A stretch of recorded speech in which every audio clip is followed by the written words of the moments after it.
عنوان گفتگو کے طور پر جو آیت کریمہ میں نے تلاوت کی، یہ سورہ احزاب قرآن پاک کا 33واں سورہ ہے اور اس کی آیت نمبر 40۔ یہ وہ معروف آیت کریمہ ہے جس میں اللہ رب العزت نے اپنے محبوب کی شان ختم نبوت کا ذکر ایک سفید دن کی روشنی کی طرح ہمیشہ کے لیے کر دیا۔ اللہ رب العزت نے اس مقام پر ارشاد فرمایا، ما کان محمد ابا احد من رجالکم ولکن رسول اللہ وخاتم النبیین وکان اللہ بکل شیء علیما۔ باری تعالیٰ ارشاد فرما رہے ہیں کہ لوگوں سن لو، محمد صلی اللہ علیہ وسلم تمہارے مردوں میں سے کسی جوان مرد کے باپ نہیں ہے، ولیکن رسول اللہ، بلکہ وہ تو اللہ کے رسول ہیں، وخاتم النبیین، اور وہ سلسلہ نبوت کو ختم کرنے والے ہیں، وکان اللہ بکل شیء علیما، اور اللہ ہر چیز کا خوب علم رکھنے والا ہے۔ حاضرین مکرم، اس آیت کریمہ میں غلام عباس صاحب اب یہ سارا سلسلہ بند کریں، اسٹیج پر کوئی ایک موومنٹ بھی نہیں ہونی چاہیے، بلکہ کریں اور اس کے بعد فنش کر دیں اس کو، آپ کی وجہ سے سارے مجمع کی توجہ بڑھتی ہے۔ حاضرین مکرم، میں عرض یہ کر رہا تھا کہ اس آیت کریمہ کے اندر اللہ رب العزت نے یہ کلمات وارد فرما کر وخاتم النبیین، ہمیشہ ہمیشہ کے لیے ختم نبوت کا تاج اپنے محبوب کے سر انور پر سجا دیا۔ قبل اس کے کہ اس آیت کریمہ کی وضاحت میں جاؤں، یہ بھی بتاتا چلوں کہ اس بدبخت مرزا غلام احمد قادیانی نے انہی کلمات کا سہارا لے کر اپنی جھوٹی نبوت کا ڈھونگ رچانے کی کوشش کی۔ اس بدبخت نے بات یوں کی کہ یہ جو لفظ خاتم قرآن پاک میں استعمال ہوا ہے، اس نے کہا کہ اس خاتم کا معنی ہے مہر، اور اس میں کوئی شک نہیں کہ عربی لغت میں اس کے مختلف معنی میں سے ایک معنی مہر بھی ہے۔ اس معنی کا سہارا لے کر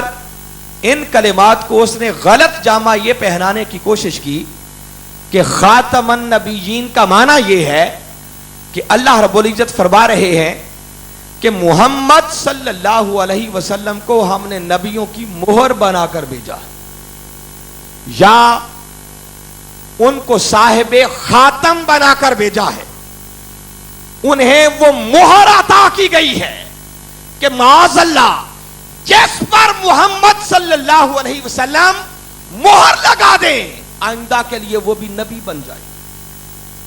اور اس نے کہا کہ میں خود کسی نبوت کا دعوے دار نہیں ہوں، میں بھی جس نبوت کا دعویٰ کر رہا ہوں یہ انہی کی مہر سے اور انہی کی فیض سے مجھے نبوت ملی۔ بظاہر اس نعرے کے اندر اہل ایمان کے لیے ایک بڑا خوش کن نعرہ تھا، خوش کن بات تھی، مگر اس کے اندر ایک بہت بڑی گمراہی تھی جس کے ذریعے اہل اسلام کو گمراہ کرنے کی کوشش کی گئی۔ تو میں چاہتا ہوں کہ ابتداً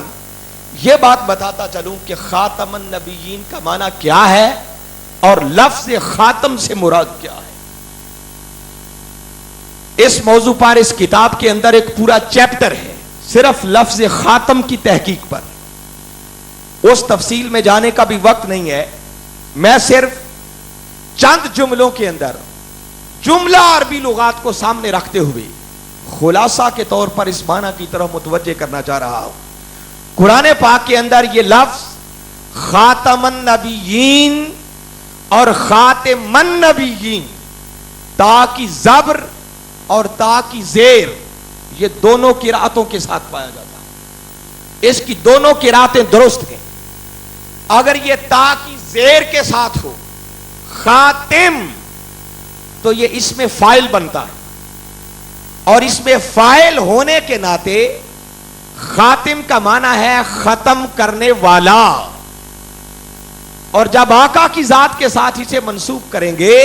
تو معنی ہوگا کہ تاجدار کائنات صلی اللہ علیہ وسلم کی ذات مبارک وہ ہستی ہے جنہوں نے سلسلہ نبوت کو ختم کر دیا،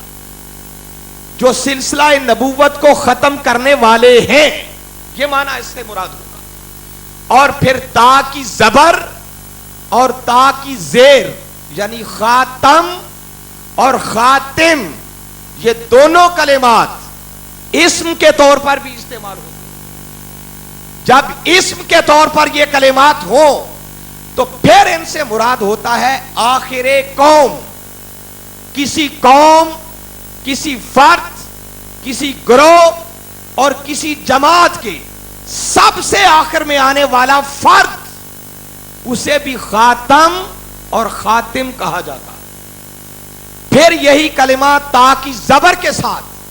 خاتم، یہ اسم اعلیٰ کے طور پر بھی استعمال ہوتا ہے۔ جب یہ اسم اعلیٰ کے طور پر استعمال ہو تو اس وقت اس سے مراد مہر ہوتا ہے، اور مہر کو خاتم اس لیے کہا جاتا ہے، آپ جانتے ہیں کہ جب کسی صفحے پر، کسی ورق پر، کسی پیج پر کوئی تحریر لکھی جائے اور اس کے اینڈ پر جب مہر ثبت کر دی جائے تو اس مہر کے لگ جانے کا معنی یہ ہوتا ہے کہ چونکہ مہر لگ گئی، اب اس تحریر کے اندر کسی ایک لفظ کے بھی اضافے کی گنجائش نہیں ہے۔ تاجدار کائنات صلی اللہ علیہ وسلم کے لیے اس معنی کے حوالے سے یہ لفظ اس لیے استعمال کیا گیا کہ اللہ رب العزت یہ فرما رہے ہیں کہ لوگوں، میں نے اپنے محبوب کی آمد کے ساتھ سلسلہ نبوت پر مہر ثبت کر دی ہے، اب قیامت تک میرے محبوب کی آمد کے بعد کسی اور نبی یا رسول کے آنے کی گنجائش باقی ہے۔ تو ہر معنی کے اعتبار سے جب بھی آپ دیکھیں گے ان کلمات کے اندر ختم نبوت کا صحرا سجتا ہوا اگر دکھائی دیتا ہے تو وہ محمد مصطفیٰ صلی اللہ علیہ وسلم کی پیشانی پر نظر آتا ہے۔ پھر حاضرین مکرم، اسی آیت کریمہ کا پہلا حصہ وہ بھی بڑا قابل توجہ ہے۔ آپ غور کریں کہ اس آیت کریمہ کا مرکزی مضمون وہ آقا کی شان ختم نبوت ہے، مگر پہلے حصے میں باری تعالیٰ نے ایک بڑی خاص بات کی، فرمایا ما کان محمد ابا احد من رجالکم، فرمایا کہ محمد صلی اللہ علیہ وسلم تمہارے مردوں میں سے کسی جوان مرد کے باپ نہیں۔ سوال پیدا ہوتا ہے کہ یہ بات کرنے کی ضرورت کیا تھی؟ اس سے اللہ رب العزت کا منشا کیا تھا؟ آپ کو کسی جوان مرد کا باپ کیوں نہ بنایا گیا؟ حالانکہ کسی جوان مرد کا باپ ہونا یہ کوئی عیب کی بات نہ تھی۔ کئی انبیاء کرام ہوئے جن کے بیٹے بھی ہوئے اور پھر وہ بیٹے جوان بھی ہوئے، مگر آقا کو کسی جوان مرد کا باپ کیوں نہ بنایا گیا؟ اس کے اندر بھی آقا کی شان ختم نبوت کی طرف متوجہ کرنا مقصود تھا کہ اگر تاجدار کائنات صلی اللہ علیہ وسلم کے بھی جوان بیٹے ہوتے تو ضروری تھا کہ انہیں بھی نبی بنایا جاتا،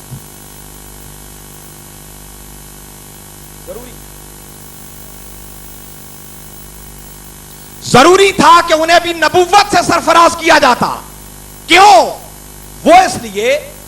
کہ آپ کو معلوم ہے اگر تاریخ انبیاء کا مطالعہ کریں اور صرف قرآن ہی کا جائزہ لے لیں تو بہت سارے انبیاء کرام وہ ہوئے جو خود بھی نبی اور ان کے بیٹے بھی نبوت سے سرفراز ہوئے۔ جہاں حضرت ابراہیم علیہ السلام خود نبی ہیں، اللہ رب العزت نے ان کے بیٹے حضرت اسماعیل اور اسحاق علیہ السلام کو بھی نبوت عطا کی۔ حضرت یعقوب علیہ السلام کو جہاں نبی بنایا گیا، وہیں ان کے لخت جگر حضرت یوسف علیہ السلام کو بھی مقام نبوت پر متمکن کیا گیا۔ حضرت زکریا علیہ السلام جہاں خود نبوت سے سرفراز ہوئے، وہیں ان کے صاحبزادے حضرت یحییٰ علیہ السلام کو بھی نبی بنایا گیا۔ تو باپ بھی نبی بیٹا بھی نبی. اگر تاجدار کائنات صلی اللہ علیہ وسلم کے بھی جوان بیٹے ہوتے اور ان کو نبی نہ بنایا جاتا تو قیامت کے دن جب انبیاء کی صف سجتی تو کئی نبی اس شان کے ساتھ کھڑے ہوتے کہ باپ بھی نبی بیٹا بھی نبی. ادھر تاجدار کائنات صلی اللہ علیہ وسلم خود تو نبی ہوتے اور اگر جوان بیٹا ہو کر نبی نہ ہوتا تو دیگر انبیاء کو جزون اس حوالے پر سے آقا پر ایک درجہ کی فضیلت مل جاتی. اور اللہ کو یہ کسی صورت بھی گوارا نہ تھا چونکہ ہر نبی کو جو کچھ ملا وہ تو ملا ہی محمد مصطفیٰ کے تصدق سے تھا. تو اللہ کو کیسے یہ گوارا ہو سکتا تھا کہ کسی نبی کو جزون بھی آقا پر کوئی فضیلت مل جاتی. اس لیے اللہ رب العزت نے آپ کو جوان بیٹے نہ دیے, بیٹے تو دیے مگر بچپن میں ان کو وصال عطا کر دیا, ان کو جوانی کی عمر تک نہ جانے دیا کہ اگر وہ جوان ہوتے انہیں بھی نبی بنانا پڑتا اور اگر وہ نبی بن جاتے تو ختم نبوت کا تاج آقا کے سر انور پر باقی نہ رہتا. چونکہ ختم نبوت کا تاج آقا کے ماتھے کا جومر بن کر سجنا تھا, اس لیے اللہ رب العزت نے آپ کو کسی جوان مرد کا باپ نہ بننے دیا تاکہ قیامت تک ختم نبوت کا صحرا سجے تو محمد مصطفیٰ کی پیشانی بن. تو گویا پہلا حصہ بھی آقا کی اسی شان ختم نبوت پر دلالت کر رہا ہے.